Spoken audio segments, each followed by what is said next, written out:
Agora a entrevista recebe o vereador Túlio Micheli. Primeiro, eu quero agradecer a sua disponibilidade de estar aqui conosco. A gente vai falar de muita política, política com P maiúsculo, e de forma bem objetiva e descontraída.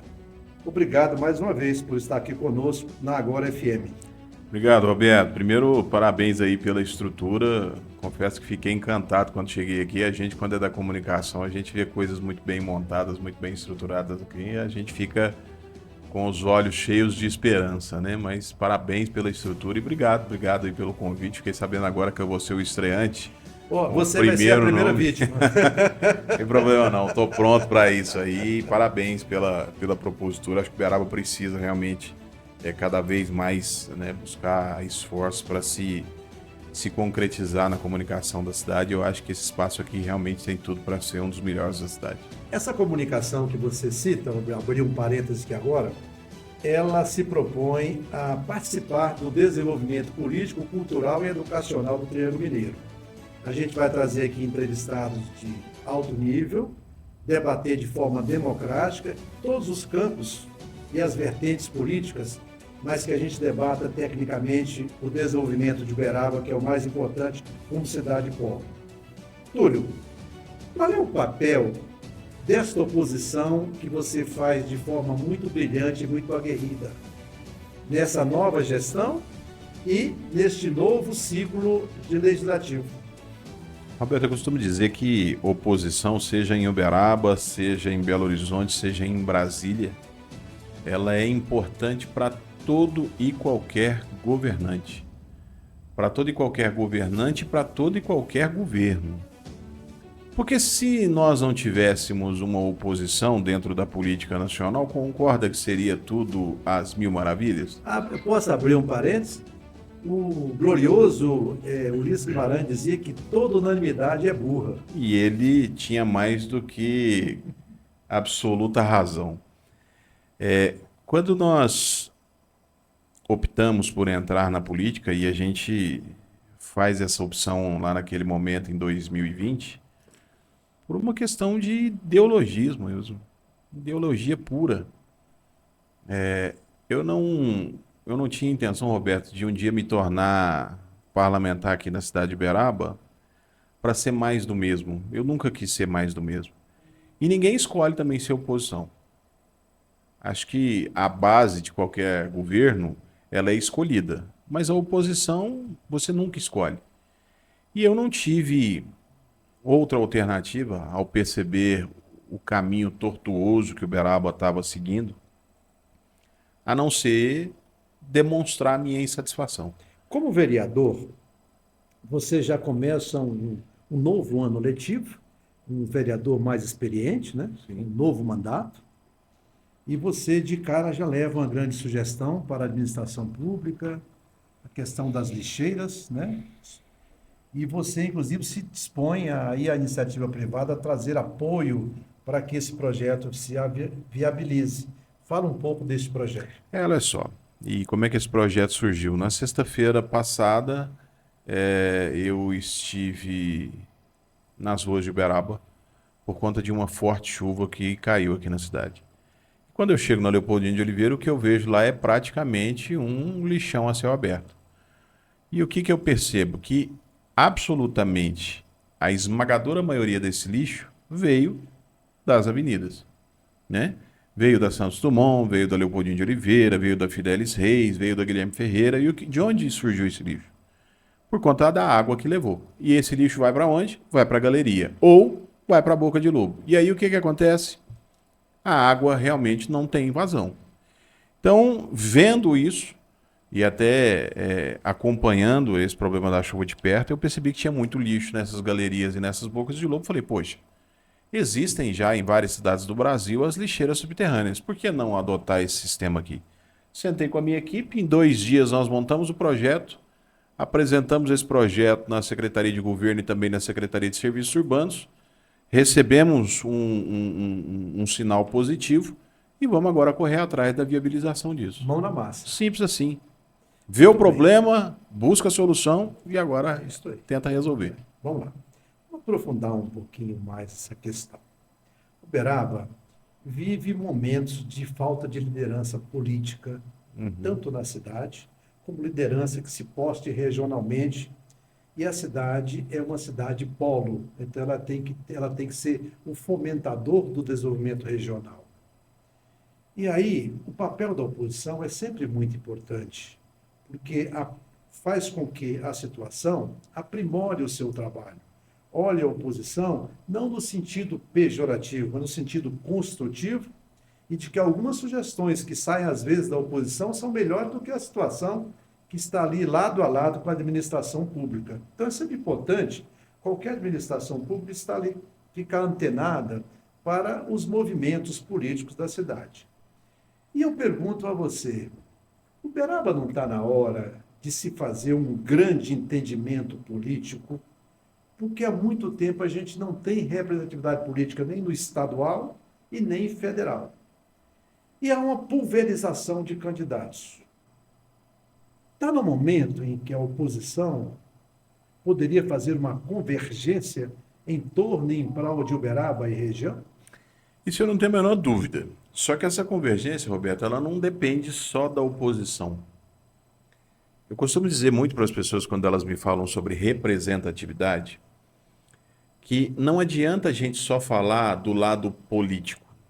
A gente precisa também pensar no lado prático e de quem vai na urna. Porque hoje o vereador só é vereador porque alguém foi lá no domingo, digitou o número dele na urna e apertou o confirma. Eu sempre falo isso em todas as minhas entrevistas. É preciso de uma conscientização do nosso público representante? É preciso uma conscientização do vereador, é preciso de uma conscientização do secretário, de uma prefeita, de deputados da região, de propensos candidatos. Mas é preciso também fazer um processo de conscientização do nosso eleitorado. O nosso eleitorado sabe que não temos essa representatividade. O nosso eleitorado sabe o peso de não ter essa representatividade. O cidadão de classe média, de classe baixa, de classe alta, que não se envolve com política e não gosta de discutir política, ele sabe os problemas que enfrentamos por não ter essa representatividade? Eu poderia abrir um parêntese para a gente debater melhor esse tema, que é um tema muito instigante. Falta, às vezes, nas entidades classistas, juntamente com o poder público, ter essa união para conscientização e educação política das pessoas? Eu acho que é Eu acho tão possível. distante as entidades, às vezes elas querem cuidar apenas do seu quintal e o aspecto dela não se expande Roberto, aqui para eu a não cidade, tenho, para o coletivo. mas eu não tenho receio muito de dizer isso, não. É uma pena que muitas das entidades que deveriam ajudar na conscientização estão presas politicamente. Porque seus representantes, suas diretorias estão amarrados politicamente. Isso é normal no Uberaba, em Minas, no Brasil e no mundo. Mas quando você diz que a oposição precisa se organizar, eu te dou plena e absoluta razão. Até entendo que as últimas eleições municipais que tivemos não tivemos sucesso de uma vitória da oposição, porque ela não se organizou em tempo hábil e com o caminho que era o menos tortuoso. Te pergunto, a Elisa faz um primeiro mandato com pouca experiência administrativa, ela é oriunda da iniciativa privada, é natural que ela venha para a máquina pública e tenha que patinar num determinado momento da sua gestão, até para criar um aprendizado da máquina pública para poder ela se desenvolver de forma natural. E ela vai para uma reeleição e sai vitoriosa. Que tamanho saiu essa Elisa como liderança política de Uberaba e política regionalmente? Olha, se nós formos falar de quantitativo, ela saiu muito maior, né? Quem conquista aí o volume de eleitores que ela conquistou nesse segundo turno não é algo a não se considerar. Mas levando por uma outra consideração, de que ela teve a cidade dividida em três partes, onde uma parte optou pela candidata Elisa, outra parte optou pelo candidato Tony, e uma terceira parte que se absteve absolutamente, inclusive, de ir à urna. Então, se E um somadas, percentual muito grande, né? se somadas o público, se somado o público que votou no candidato Tony com o público que se absteve, seria uma derrota esmagadora para ela. Então, eu entendo Isso no ponto de vista numérico. numérico. No ponto de vista político, acho que é inquestionável, né, Roberto? Se a gente for analisar aqui as peças que apoiaram ela, tanto no primeiro quanto no segundo turno, eu entendo que politicamente ela realmente conseguiu esse crescimento e esse amadurecimento. Você acha que a Elisa hoje tem amadurecimento político e motivação política depois dessa sua reeleição para liderar um movimento deste, tanto em Uberaba como região, e abrir um diálogo com a oposição? São coisas diferentes. Uma coisa é você amadurecer politicamente, outra coisa é você ter uma capacidade política para fazer esse movimento. Até porque quando você lidera um grupo de 27 cidades, não é tão simplesmente você sentar numa mesa com a sua base de vereadores na Câmara Municipal e decidir o que é que você quer que seja feito.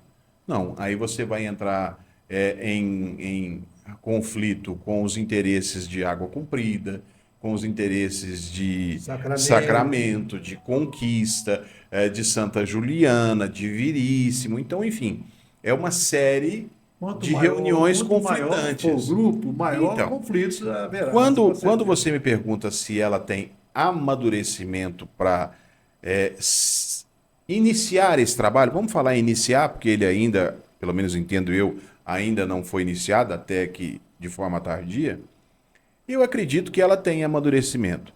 Agora, se ela terá a capacidade política para fazer com que as cidades da região entendam que nós precisamos de representantes que, além de assistir a cidade de Uberaba, assistam também a região, aí eu não consigo te responder. Por que eu estou me aprofundando nesse assunto com você? A gente já começa a ter alguns ensaios de que vários, digamos assim, vamos titular aqui, não pejorativamente, mas de forma mais amena, a gente chama candidatos forasteiros, aqueles que só na época das eleições fazem Os paraquedistas, né? Os paraquedistas, e aí investe em 1, 2, 3 vereadores, ou então lideranças políticas daquela localidade, põe uma grana para correr ali e leva 3, 4, 5, 6, 10 mil votos. E depois dá um tchau para a cidade e nunca mais olha. Não está na hora de Uberaba acordar para isto e, quando terminar as eleições, se projetar um grupo para administrar a cidade, a região? Quando você me pergunta se se já não está na hora, eu te respondo que já passou da hora. Já passou da hora. Já passou da hora. Uberaba não só precisa, Roberto, dessa pessoa, desse grupo, como Uberaba precisa urgentemente dessa representatividade. Não é só uma questão de necessidade, não é só uma questão de amanhã ele está eleito, ou ele ou ela está eleitos e a gente tem condições de trazer recursos, verbas, né, para Uberaba. Não é isso. Essa representatividade não envolve só a questão orçamentária e de emendas. Quando você fala sobre forasteiros ou paraquedistas, eu fico me perguntando aqui o que leva um vereador, vou citar o nome vereador porque eu estou dentro da Câmara e é mais fácil para mim. Mas o que leva um vereador, por exemplo, a trazer aqui em Uberaba... Se aliar a um forasteiro. Vou trazer um nome aqui, sei lá. Hoje nós temos lá o PL, né, aqui na Câmara Municipal. Nós temos a Ellen e o Luiz da Farmácia. Seria muito normal a Ellen ou o Luiz da Farmácia trazerem aqui, por exemplo, o Maurício do Vôlei. Trazerem aqui outros, o Nicolas. Seria normal, porque é uma questão partidária. O que não é normal E aí eu fico até me perguntando de onde que vem essa ideia. Por exemplo, eu vi que o Eduardo Cunha anda desfilando aqui em Uberaba. Janones Poxa, com também está todo beirando, respeito, né? da onde é que o O Eduardo Cunha Janones está resolveu? rodeando aqui também, né? Tá, mas o Janones, assim, ele já esteve aqui algumas vezes, né? E ele viu o potencial de Uberaba na sua primeira eleição. Ele falou, pô, se eu tiver esses votos lá ainda pela mesma metade dele, eu tô feliz. Vamos mudar um foco um pouquinho do nosso encontro aqui. Vamos voltar agora para o Legislativo Uberabense. Vereador Ismar Marão assume a presidência novamente da Câmara Municipal, já um vereador experiente, né? E o que é que você espera desse novo ano legislativo de Uberaba, na Câmara Municipal? Eu espero de verdade, Roberto, que seja um legislativo independente. E quando eu falo independente, é independente no sentido real da palavra. Hoje o legislativo tem responsabilidades que muitas delas são maiores do que as do executivo. O vereador é a ponte entre o problema e a solução. O vereador que não consegue fazer essa leitura, ele não consegue fazer um bom mandato. Com relação à eleição do Ismar, apoiei a candidatura dele. Achava que naquele momento o Ismar tinha uma maturidade melhor para o momento que a Bagagem, Câmara. né? Mas uma maturidade no momento que a Câmara precisava. Porque quando você faz algum tipo de ação, não é o vereador A ou B que sai no jornal. Não, é a Câmara aprova, Câmara veta, Câmara derruba. E isso, para a imagem do Legislativo, é muito ruim. Porque nós estamos todos envolvidos em um só cenário. Então eu entendi que o Ismar conseguiria, naquele momento, pelo menos desde ontem que assumiu as sessões plenárias, democratizar, melhorar o diálogo, melhorar as condições de trabalho. Então, enfim, eu acho que nós temos plenas condições de executar isso de agora para frente. Com relação à política, aí agora eu ainda não sei te dizer, preciso esperar um pouquinho mais. Você acaba de falar da palavra diálogo.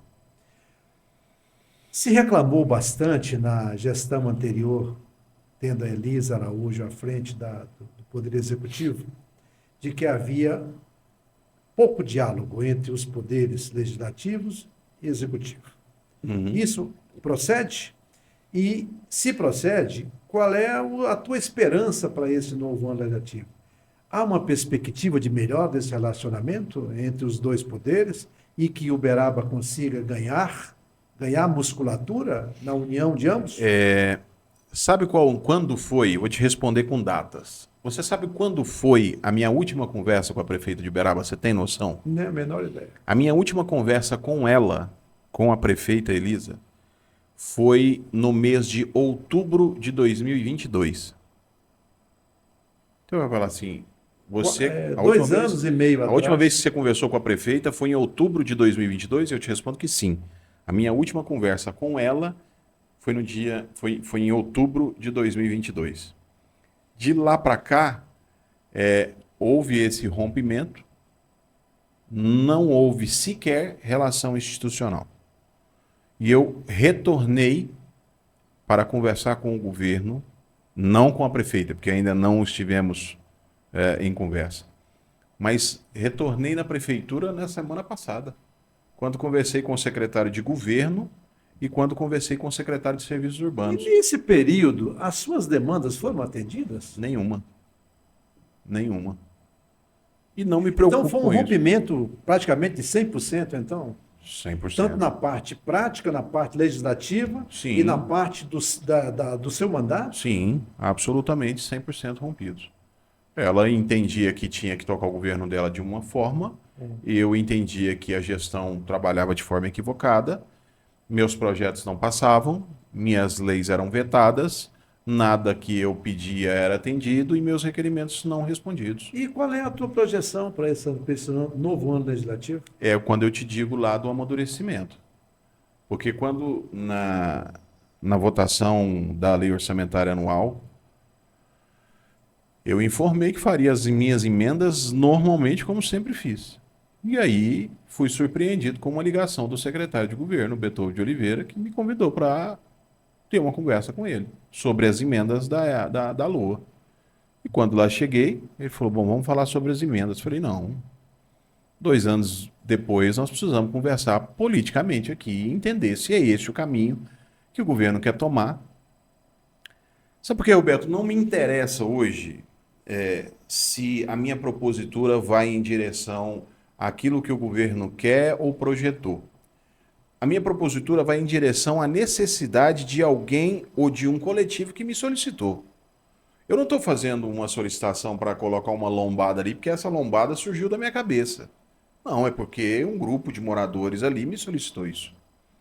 Então eu conversei com ele dizendo o seguinte: não tenho interesse em fazer parte de base de governo e não tem, né, não tem motivo para que isso aconteça.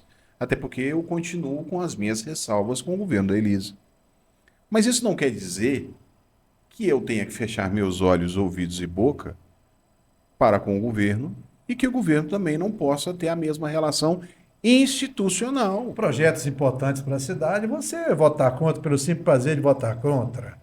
E Todos, vice-versa. Roberto, todos os projetos que passaram na Vice-versa. Câmara, que eu entendi que eram bons para a cidade, todos tiveram meu voto favorável. Todos. Isso é Eu muito não bom. utilizo proposituras para criar barreiras ou muros para dizer, olha, politicamente você não conversou comigo, então não vou votar. Todos os projetos eu votei. Todas as sessões diárias, doações de Você terreno, coloca tudo. o bem público, o bem coletivo acima do seu problema Mas individual. tem que ser. Como político. Até porque, em 4 anos de Câmara, eu nunca aprovei um projeto que fosse para mim. Todos os projetos aprovados lá foram para os outros. Vamos falar Como um pouco trabalho que eu faço, por exemplo, com os autistas. Eu tenho 16 leis voltadas ao público autista. 16. Sabe quando um vereador fez isso na Câmara Municipal de Uberaba? Nunca. Vamos falar um pouco do PSDB. O partido que você está alojado ali. Estou lá né? no nosso ninho. E daí, cara, eu que convivi muito próximo do PSDB em São Paulo, né, durante a minha longa temporada em São Paulo, o PSDB reinou lá em berço esplêndido, né? A social-democracia. Mário Covas, a Geraldo Alckmin, Zé Serra e tantos outros, né, líderes políticos. E aí apareceu um rapaz chamado João Dória e desmanchou, detonou o partido no Estado. Muito bem. Na tua visão, aqui localmente está muito bem, porque vocês saíram vitoriosos. Apesar da chapa majoritária não ter sido vitoriosa, vocês fizeram 3 cadeiras, né, na Câmara Municipal. Primeiro, quero que você faça uma leitura para mim do PSDB de Uberaba, para a gente ir para o Estado e para o país. Eu entendo que o PSDB tem buscado sua reconstrução aqui em Uberaba, né? Em que pese já ter tido uma representação importante aqui, não muito recente, mas nós tivemos aqui um cara de Frutal que abraçava a cidade, que era o Nácio Rodrigues, e que sempre foi um grande defensor da cidade de Uberaba. Temos nomes com grande relevância na cidade.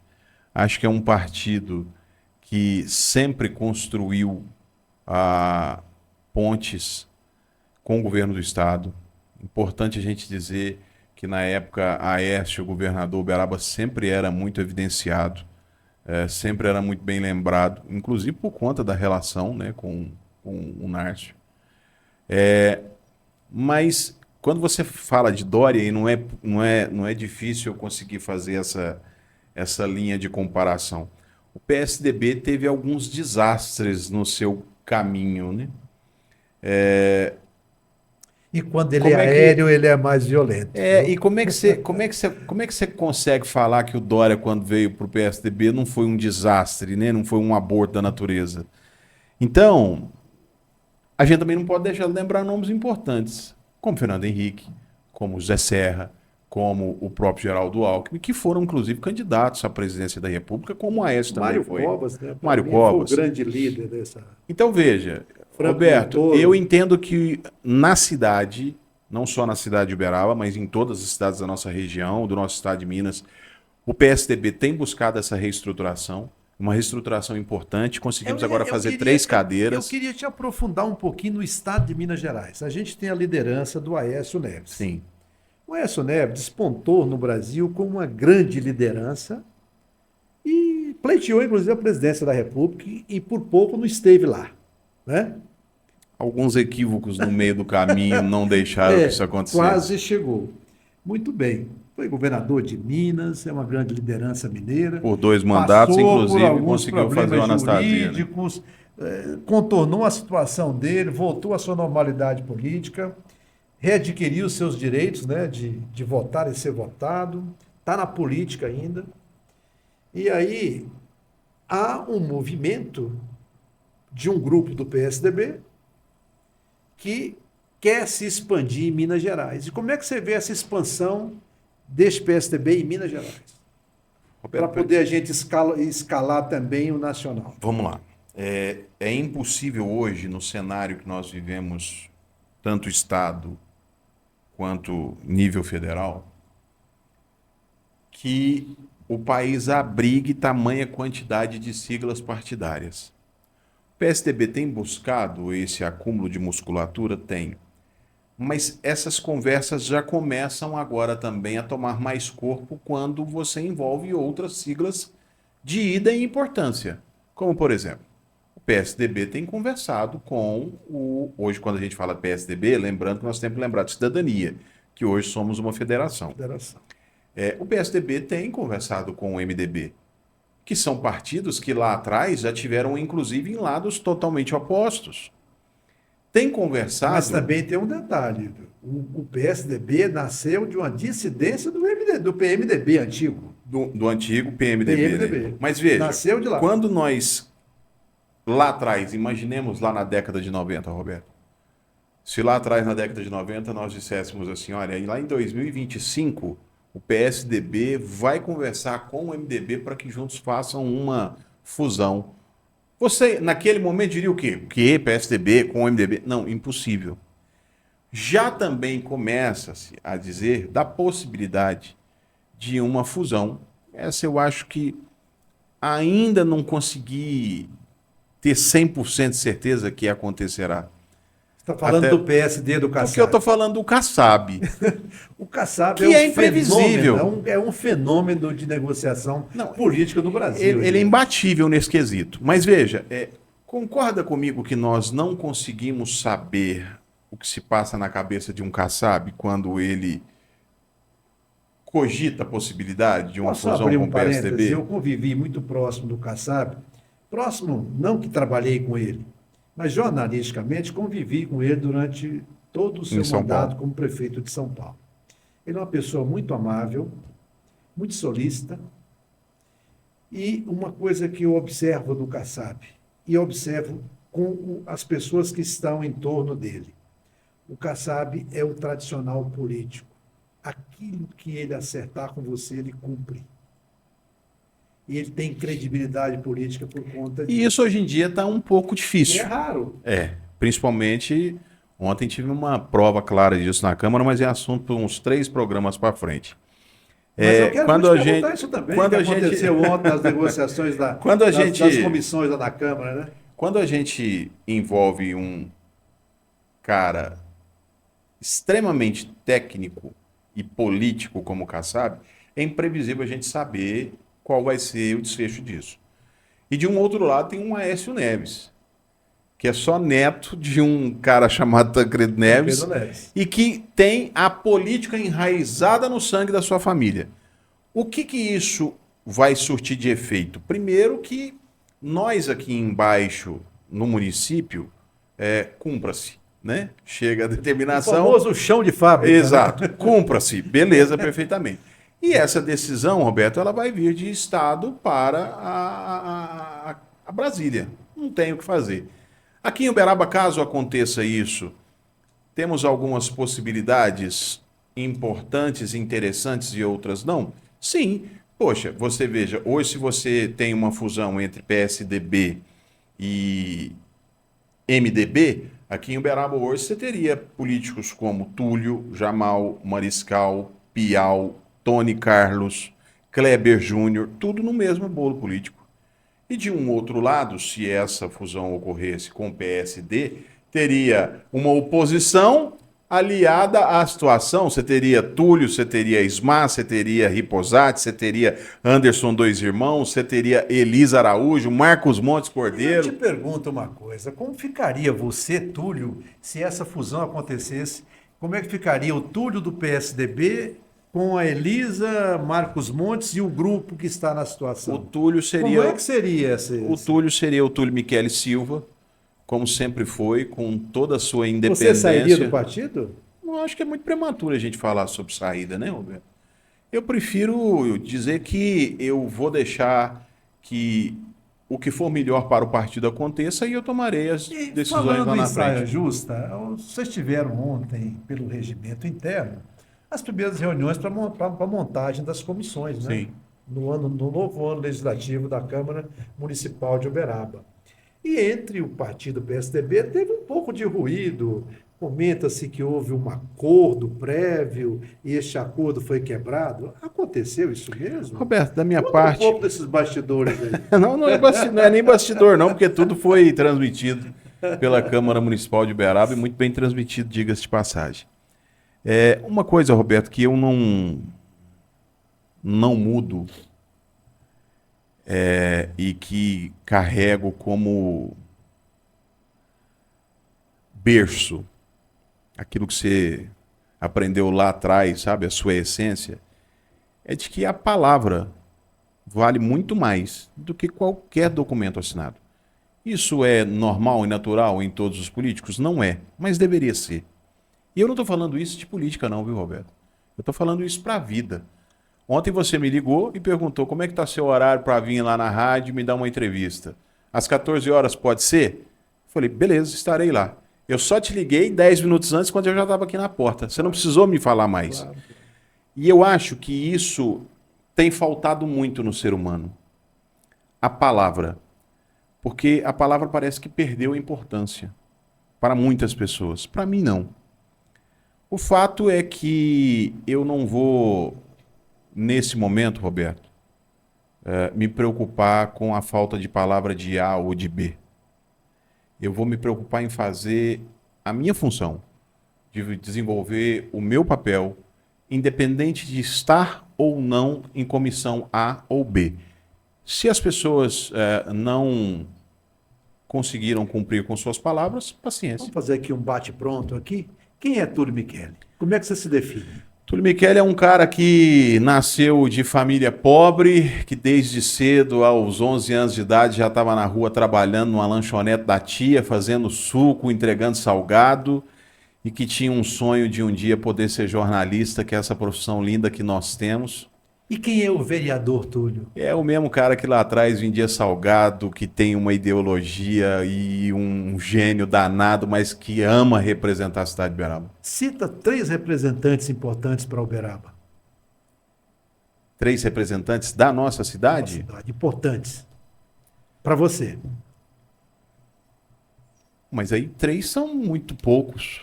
Podia citar mais, mas vamos lá. Eu entendo que nesse momento nós temos o próprio Paulo Pial, que está no nosso partido. É um homem que nós temos que respeitar os 7 mandatos que ele teve. Eu entendo que aqui em Uberaba, quando você fala de legado, Roberto, hoje não está mais entre nós, mas eu não posso aqui deixar de lembrar o próprio Wagner do Nascimento, que conseguiu mudar a história de Uberaba. Mas nomes nós temos milhares. Nós temos aí o próprio dono dessa emissora, que é o Jota, que é um cara fantástico, que gosto muito, muito meu amigo. Né? Nós temos aí a herança da família Rodrigues da Cunha e Guaritá, que também tem uma herança aqui na cidade de Uberaba. O próprio Anderson Adalto, que já foi prefeito aqui da cidade. Né? Quem mais aqui? O próprio Marcos Montes, que também tem um nome muito importante, recentemente agora foi ministro. Politicamente eu podia citar vários aqui, mas eu entendo que momentaneamente são esses. O teu olhar como cidadão para Uberaba. Acho que Uberaba é a cidade, uma das cidades mais importantes do estado de Minas Gerais, que precisa ser melhor cuidada, que precisa ter investimentos pontuais em determinados setores e que eu estou pronto para ser um dos responsáveis por puxar essa rédea e conseguir fazer isso lá na frente, se ninguém conseguir fazer agora. Túlio, muito honrado com a sua presença aqui hoje. Acho que o bate-papo foi muito proveitoso. Quero te deixar à vontade, faça suas considerações finais. E aqui da parte da emissora, esse novo projeto de comunicação que se inicia em Uberaba, para desenvolver a região, para melhor educar, para contribuir com a cultura, os nossos ritmos, as nossas cores, os nossos sabores e as nossas tradições. Este é o recado importante que agora a FM está propondo a fazer para liderar esta comunicação no Triângulo Mineiro. Agradecemos muito a sua presença aqui, espero que seja a primeira de várias vezes que você só me chamar amanhã de novo que eu estou aí. Porque flui de forma natural. Pena que o tempo nos limita, né? Eu estou pronto, Roberto, para quando você precisar, quando for do interesse da emissora, eu estiver aqui de novo. Quero apenas deixar um último recado ao povo berabense. Eu não estou na política por ordem financeira. Eu não estou na política para defender determinado grupo classista. Eu estou na política para defender a população de Uberaba. E eu confesso que peguei gosto pela coisa, tenho estudado muito, tenho me preparado e eu vou alçar voos maiores, porque eu tenho plena convicção de que nós estamos em uma das melhores cidades do Brasil. O que falta para Uberaba é ter um representante que de verdade ame essa terra, lute por ela e que faça com que os interesses do cidadão estejam acima de qualquer interesse que está abaixo do umbigo. A gente não pode continuar deixando que Uberaba continue nesse marasmo, que Uberaba continue nesse momento de estagnação. Eu vou buscar o que é preciso para a nossa cidade, mas para isso eu preciso do reconhecimento do cidadão. Obrigado de verdade aí pelo convite. Parabéns mais uma vez pela estrutura aqui do Agora Uberaba 102.1. Já vou colocar lá no dial do rádio agora para ficar acompanhando também. Legal, uma audiência qualificada. Muito certo? obrigado, Sem dúvida. Fico muito feliz. Eu agradeço mais uma vez a sua presença aqui, agradeço a todos aqueles que participaram conosco. Convido para que eles participem das nossas redes sociais, né? O projeto da Rádio Agora FM, ele está muito linkado a um projeto multiplataforma. Bacana. Então eu gostaria que vocês nos acompanhassem através do YouTube, através do Instagram. Aparece aí no rodapé as nossas redes sociais. E é uma honra muito grande dividir este espaço com você, Túlio, e com as pessoas que estão participando conosco. A honra é minha. Obrigado, meu irmão. Grande abraço. Sucesso para nós. Valeu. Sucesso.